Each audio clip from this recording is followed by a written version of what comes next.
As Sunnah trust, সুন্নাতে উদ্ভাসিত জীবনের জন্য।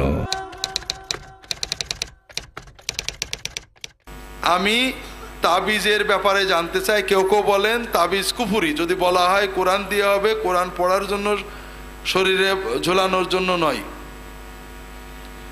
জি, তাবিজ রাসূলুল্লাহ সাল্লাল্লাহু আলাইহি ওয়াসাল্লাম একেবারে ক্লিয়ার কাট বলেছেন তাবিজ শিরিক, তাবিজ শিরিক, তাবিজ শিরিক। অনেকগুলো হাদিস আছে, কোনো ব্যাখ্যা টাখ্যা করেননি। সাহাবীরা তাবিজ দেখলে ছিঁড়ে ফেলতেন, শুনতেন না যে তাবিজ কোরআন দিয়ে না অন্য কিছু দিয়ে।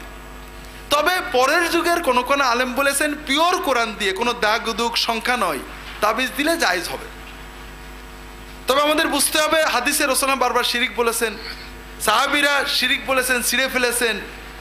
ইব্রাহিম নাখাই বলছেন সাহাবায়ে কেরামগণ তাবিজ কোরআনেরই হোক আর অন্য কিছু হোক এটাকে অপছন্দ করতেন।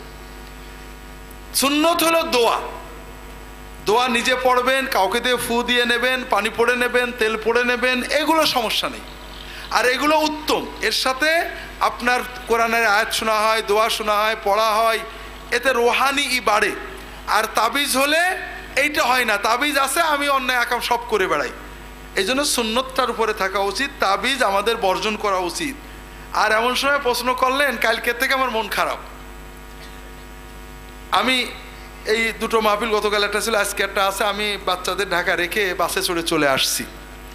তো গাড়িতে প্রাইভেটে আসলে ফেরিঘাটে দাঁড়ানো লাগে না, ফট করে যে ফেরি পাওয়া যায়, কিন্তু বাসে আসলে দাঁড়ায় থাকতে হয়।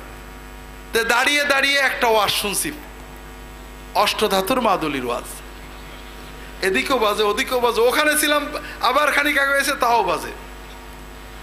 প্রত্যেকটা কথা কুফুরি। অষ্টধাতুর মাদুলিতে কোনো উপকার হয় বিশ্বাস করা কুফুরি। ও কি বলছে, যদি গ্রহের প্রভাব না থাকে জ্যোতিষী শাস্ত্র মিথ্যা হয়ে যায়, আর জ্যোতিষী শাস্ত্রকে সত্য বলে বিশ্বাস করলে সে কাফের হয়ে যায়। গ্রহের কোনো প্রভাব আছে বিশ্বাস করলে সে কাফের হয়ে যায়। কোনো ধাতু, কোনো গ্রহ উপগ্রহ ভালো মন্দ করতে পারে বিশ্বাস করলে কাফের হয়ে যায়। তো এই ধরনের শত কুফুরি, এই দাগ দুগ দেওয়া যে সমস্ত সংখ্যা লেখা 19, 20, 766, 865, এগুলো সব কুফুরি।